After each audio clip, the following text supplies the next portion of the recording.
किसी के थाली में से 2 रोटी निकाल करके दूसरे कम्युनिटीज़ को भरना, ये मैं समझता हूँ कि गैर इंसानी बात है, गैर फितरी बात है। ज़रूरत ये होती कि हम किसी भी कम्युनिटी को रिजर्वेशन देने के मुखालिफत में नहीं है।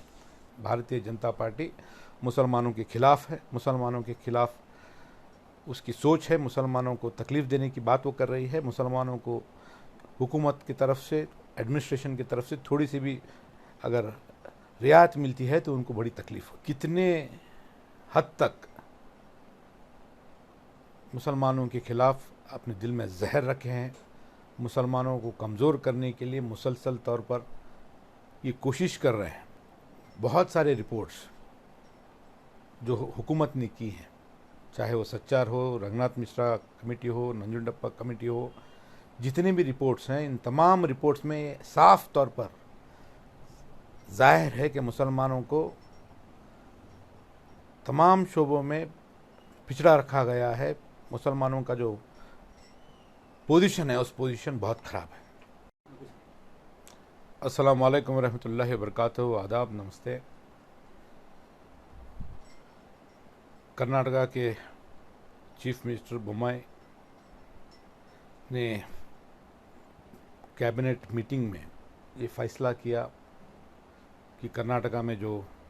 4% रिजर्वेशन माइनॉरिटीज़ को दिया जाता है, उस रिजर्वेशन को रद्द किया जाए और उस 4% रिजर्वेशन में दीगर कम्युनिटीज़ को उसका हिस्सा दिया जाए और अक़लियतों को, मुसलमानों को इकोनॉमिकल वीकर सेक्शंस में जो 10% का रिजर्वेशन है, उस रिजर्वेशन में हिस्सेदारी उनको दी जाए। ये बहुत ही बेहुदा किस्म का गैर जिम्मेदाराना और फ़िरका वाराना फ़ैसला भारतीय जनता पार्टी का, एस.आर. बोम्मई का, बसवराज बोम्मई का ये फ़ैसला, मैं समझता हूँ कि इसकी जितनी भी मजम्मत की जाए कम है। इस तरीके का ये फ़ैसला भारतीय जनता पार्टी जो कहती है कि सबका साथ और सबका विकास, ये साफ तौर पे पता चलता है कि ये कितने हद तक मुसलमानों के ख़िलाफ़ अपने दिल में जहर रखे हैं, मुसलमानों को कमज़ोर करने के लिए मुसलसल तौर पर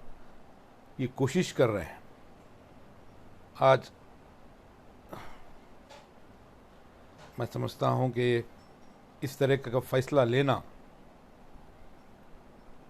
सोशल जस्टिस के प्रिंसिपल्स के ख़िलाफ़ है, बाबा साहब अम्बेडकर के उस जमहूरी निज़ाम के ख़िलाफ़ है, जो सपना उन्होंने देखा था कि कमज़ोर तबकात को इस रिज़र्वेशन की पॉलिसी का फ़ायदा हो, ताकि वो कम्युनिटीज़ जो सोशली इकोनॉमिकली बैकवर्ड हैं उनको ताकत दी जाए। बहुत सारे रिपोर्ट्स जो हुकूमत ने की हैं, चाहे वो सच्चार हो, रंगनाथ मिश्रा कमेटी हो, नंजुंडप्पा कमेटी हो, जितने भी रिपोर्ट्स हैं, इन तमाम रिपोर्ट्स में साफ तौर पर जाहिर है कि मुसलमानों को तमाम शोबों में पिछड़ा रखा गया है। मुसलमानों का जो पोजीशन है, उस पोजीशन बहुत ख़राब है। उसके बावजूद, इन तमाम रिपोर्ट्स के रहने के बावजूद, हुकूमत का ये फ़ैसला कि मुसलमानों को इन 4% रिजर्वेशंस खारिज किया जाए, निकाला जाए, ये 4% रिजर्वेशन जो एच.डी. देवेगौड़ा जी ने तय किया था, उसको रद्द करना, ये दो चीज़ों को आवाम के बीच में साफ तौर पर साबित करता है कि भारतीय जनता पार्टी मुसलमानों के ख़िलाफ़ है, मुसलमानों के ख़िलाफ़ उसकी सोच है, मुसलमानों को तकलीफ़ देने की बात वो कर रही है। मुसलमानों को हुकूमत की तरफ से, एडमिनिस्ट्रेशन की तरफ से थोड़ी सी भी अगर रियायत मिलती है तो उनको बड़ी तकलीफ़ होती है। आज मैं बड़ी ज़िम्मेदारी के साथ ये कहना चाहता हूँ कि ये कर्नाटका के अंदर गुज़िश्ता 1.5 साल से 2 साल से मुसलसल तौर पर रिजर्वेशन की इस पॉलिसी के तहत बहुत सारे समाजों ने अपने अपने तौर पर अपने अपने हुकूक, रिजर्वेशन के जो परसेंटेज है उस परसेंटेज को बढ़ाने के लिए बहुत सारे मोमेंट्स यहाँ पर हुए। पंचमशाली समाज ने अपने तमाम समाज को लेकर के, उनके समाज के मठाधीश को लेकर के, उनके तमाम एमएलएस को लेकर के उन्होंने एहतजाज किया। उन्होंने अपना रिजर्वेशन के अंदर अपनी हिस्सेदारी को बढ़ाने के लिए उन्होंने डिमांड की है। उसी तरह शेड्यूल्ड ट्राइब्स ने अपने अपने समाज के जिम्मेदारों ने एहतजाज किया, भूख हड़ताल किया, और तमाम पार्टी के जिम्मेदारों ने उन्होंने अपना परसेंटेज इंक्रीज करने के लिए उन्होंने डिमांड की। आपको याद होगा कि मैंने भी मुसलमानों को 10% रिजर्वेशन देने की बात मैंने मीडिया के सामने बात रखी थी, मगर अफसोस इस बात की है कि कहीं ना कहीं इसके जिम्मेदार ना सिर्फ भारतीय जनता पार्टी है, कहीं ना कहीं हम लोग, हमारे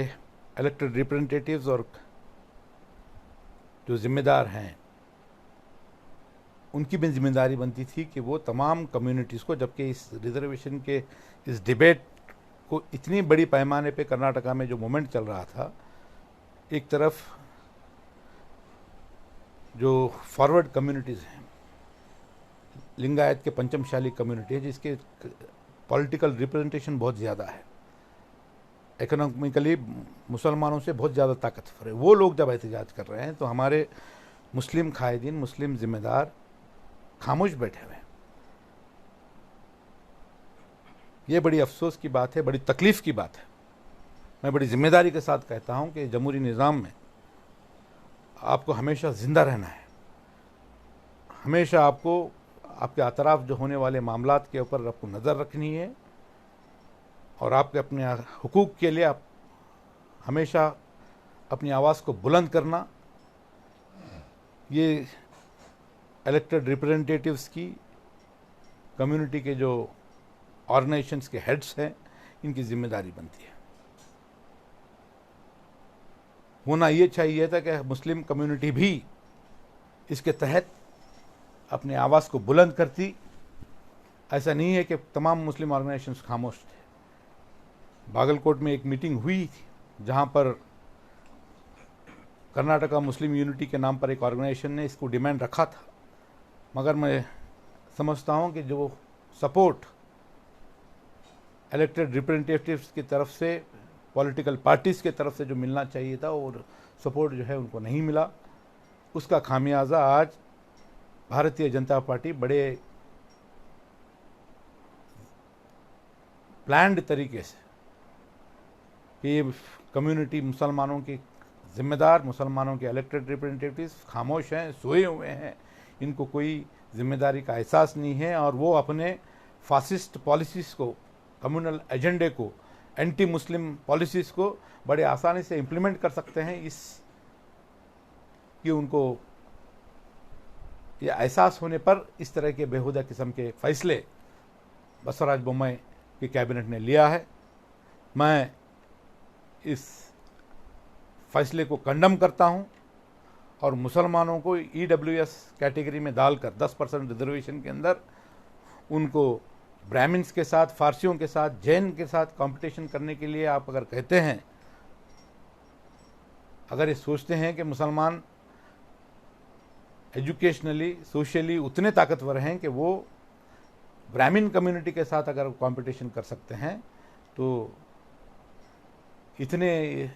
इससे भी बड़ा मजाक कोई मुसलमानों के साथ हो नहीं सकता। इतना घटिया किस्म का मजाक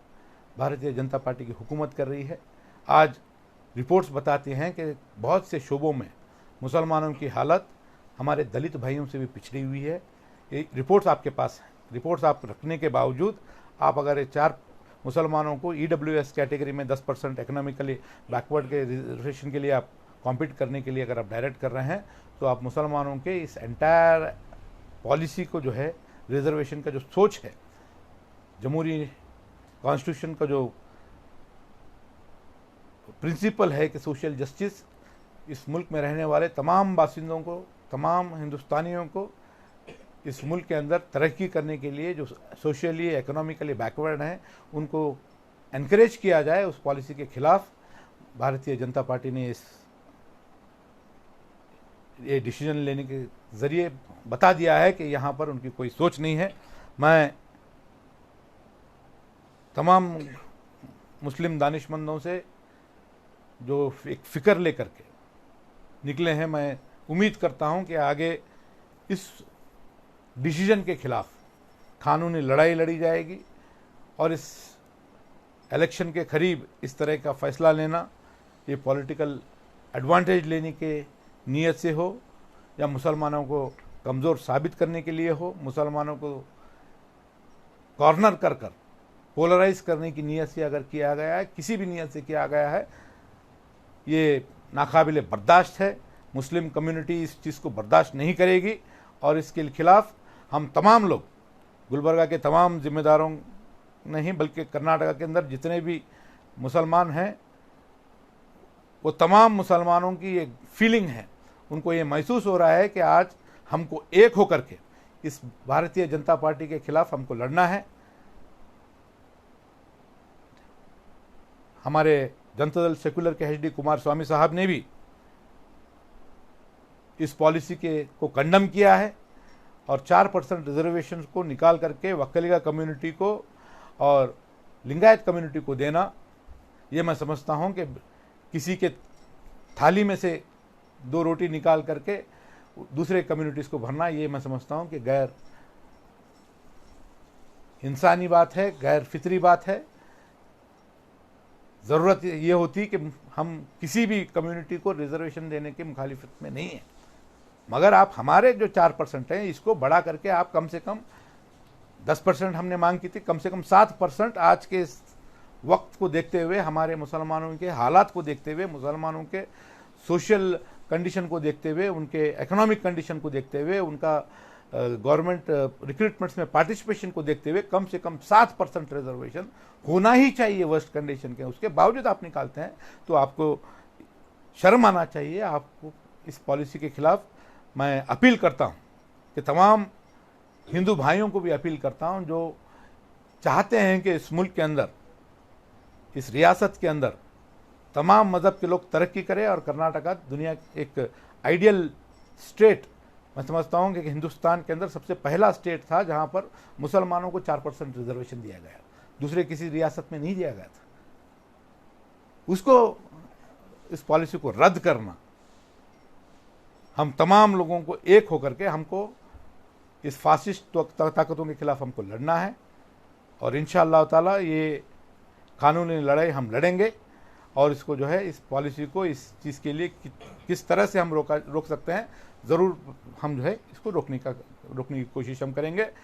और भारतीय जनता पार्टी को आगे आने वाले दिनों के अंदर सेकुलर पार्टीज को ताकत दे करके इस स्टेप जो आपने लिया है, आपने जो फैसला लिया है, इस फैसले का आपको खामियाजा भुगतना होगा। इसके अंदर कोई राय नहीं है। हम अपील करता हूं कि सब लोग मिलकर के एक मोमेंट, चाहे वो सोशल मीडिया के ज़रिए, चाहे वो एहतजाजों के ज़रिए, रमज़ान का मुबारक महीना है, इंशाअल्लाह गुलबर्गा शहर के अंदर भी बहुत सारे दीगर तंजीमें इस पॉलिसी के खिलाफ, इस कदम के खिलाफ जो है आवाज़ उठा रहे हैं। हम भी उनके साथ खड़े नज़र आएंगे। शुक्रिया।